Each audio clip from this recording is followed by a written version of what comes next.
Wala, hindi tayo magkakasundo. Wala, kung kakangad mo dito 100,000 pataas, hindi ubra.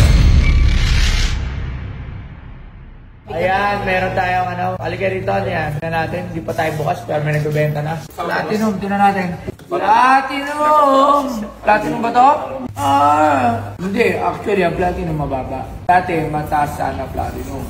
Ngayon, kahit sa gintuan, mababa na ang platinum. Dati pag naka-platinum ka na alas, mahal. Ayun, mas mababa. Mas mataas pa rin ang gold kaysa sa platinum.